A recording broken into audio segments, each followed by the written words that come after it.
Hello friends, welcome back to our channel. Yesterday Christmas special గా release అయిన movie champion. Hero Srikanth గారి అబ్బాయి రోషన్ చాలా గ్యాప్ తర్వాత చేస్తున్న మూవీ. మరి ఈ చాంపియన్ సినిమా ఎలా ఉంది? థియేటర్ లో చూడొచ్చా లేక ఓటీటీ వరకు వెయిట్ చేయొచ్చా? ఇవాళ మనం జెన్యూన్ గా మాట్లాడుకుందాం. ఫస్ట్ ఆఫ్ ఆల్ స్టోరీ వచ్చేసరికి spoiler free. First story line ఏంటంటే, ఇది 1940s లో బ్యాక్ డ్రాప్ లో జరిగే కథ. మన హీరో మైకేల్ రోషన్ కి ఫుట్బాల్ అంటే ప్రాణం. సికింద్రాబాద్ నుంచి ఇంగ్లాండ్ వెళ్లి పెద్ద ప్లేయర్ అవ్వాలని కలలు కంటాడు. కానీ సిచ్యువేషన్ డిమాండ్ చేసి తన జర్నీని బైరన్పల్లి అనే విలేజ్ లో మార్చాల్సి వస్తుంది. అక్కడ రజాకార్స్ చేస్తున్న అరాచకాలు అండ్ ఆ ఊరి జనాలు పడుతున్న కష్టాలు చూసి ఒక ఫుట్బాల్ ప్లేయర్ ఒక ప్రజల కోసం చాంపియన్ గా ఎలా మారాడు అనేది మిగతా స్టోరీ. అండ్ పాజిటివ్ విషయానికి వస్తే ముందుగా ప్లస్ పాయింట్స్ మాట్లాడుకుంటే visuals and production values.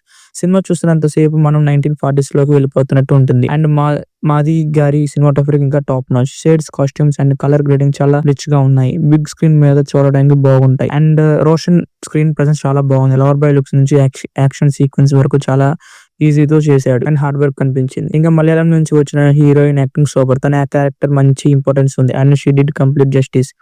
And concept వచ్చేసరికి స్పోర్ట్స్ ఫుట్బాల్ ని ఫ్రీడమ్ స్ట్రగుల్ రాజకర్ మూవ్మెంట్ తో లింక్ చేసిన పాయింట్ కొత్తగా ఉంది.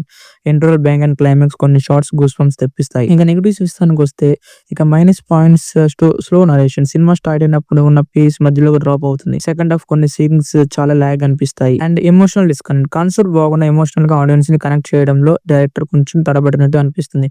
వార్ సీన్స్ విజువల్లీ బాగున్న మనసుకు హత్తుకునే ఫీలింగ్స్ కొన్నిసార్లు మిస్ అయింది. And screen play sports drama లేకున్నా వార్ డ్రామా అని కన్ఫ్యూజ్ అవుతారు. రెండింటిని బ్యాలెన్స్ చేయడంలో స్క్రీన్ ప్లే కొంచెం వీక్ అయింది. అండ్ వర్డిక్ట్ వచ్చేసరికి watchable in theatre are OTT. So final theatre లో చూడాలి లేదా అనేది మీరు ఒకవేళ పీరియాడిక్ డ్రామాస్ లైక్ సీతారామం, రంగస్థలం టైప్ విజువల్స్ ఇష్టపడే వాళ్ళైతే డెఫినెట్లీ థియేటర్ లో చూడండి. విజువల్స్ అండ్ మ్యూజిక్ మీకు జేమియర్ థియేటర్ ఎక్స్పీరియన్స్ నుంచి ఎన్హాన్స్ చేస్తాయి. లేదా స్లో మూవీస్ నచ్చుతాయి, ఫాస్ట్ పేస్డ్ కమర్షియల్ కావాలనుకుంటే you made be feel bored, అలా అయితే ఓటీటీ వరకు వెయిట్ చేయండి. అండ్ ఈ మూవీ క్లాస్ ఆడియన్స్ కి, హిస్టరీ అండ్ పీరియడ్ మూవీస్ ఇష్టపడే వాళ్ళకి అండ్ టెక్నికల్ వాల్యూస్ ఉన్న మూవీస్ ఇష్టపడే వాళ్ళకి ఈ సినిమా నచ్చొచ్చు. అండ్ ఇది నా rating 2/5 out of 5. Thank you, bye.